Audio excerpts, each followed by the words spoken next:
DK sir YouTube channel में आपका एक बार फिर से स्वागत है। आइए ऑपरेशन सिंदूर पर सच्ची कहानी सुने। सिंदूर की कसम। दिल्ली से लेकर चेन्नई तक हर आंख नम थी। लेकिन भारत सिर्फ रोने वाला देश नहीं है। हमारे आंसू हमारी कमजोरी नहीं, हमारी ताकत बनते हैं। और तभी शुरू हुआ ऑपरेशन सिंदूर। नाम सुनकर कुछ लोग चौंके। सिंदूर, युद्ध का नाम सिंदूर क्यों? क्योंकि जिन 26 लोगों की जान गई थी, उनमें से अधिकतर सुहाग थे। किसी के पति, किसी के बेटे, किसी के भाई। उन औरतों की मांग उजड़ गई थी।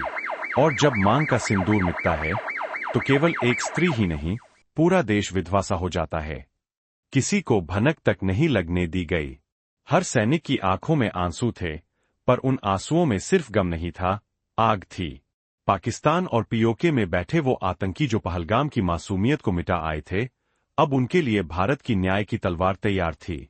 और फिर एक सुबह जब सूरज भी शर्मिंदा था उस तारीख से जो एक मातम बन गई थी, आसमान में गरजते जेट्स निकले। वो गरज कोई साधारण आवाज नहीं थी। वो थी एक स्त्री के रोते हुए सवाल का जवाब, एक बच्चे की टूटी हुई नींद का प्रतिशोध, और एक पिता की वो कसम जो उसने अपने बेटे को दी थी, जब तू सोएगा तो मैं जाग रहा होऊंगा। मुजफ्फराबाद, कोटली, सियालकोट, बहावलपुर, जिन इलाकों से आतंकी निकलते थे, अब वहां राख हो रही थी। 24 मिसाइलें दागी गईं। हर मिसाइल एक मां की चुप्पी को आवाज दे रही थी। हर धमाका एक पत्नी की चीख को गूंजा रहा था। ये युद्ध नहीं था, ये श्राद्ध था। भारत ने अपने शहीदों का तर्पण किया था, पर खून से नहीं, न्याय से। पाकिस्तान की सरकार घबरा गई, दुनिया चौंक गई, लेकिन भारत चुप रहा। क्योंकि जब कोई अपना मरता है, तब शोर नहीं करते, बदला लेते हैं।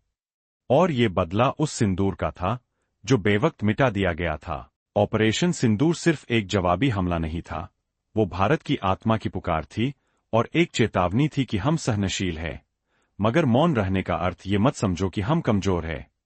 हम जब उठते हैं, तो इतिहास लिखते हैं। जय हिंद।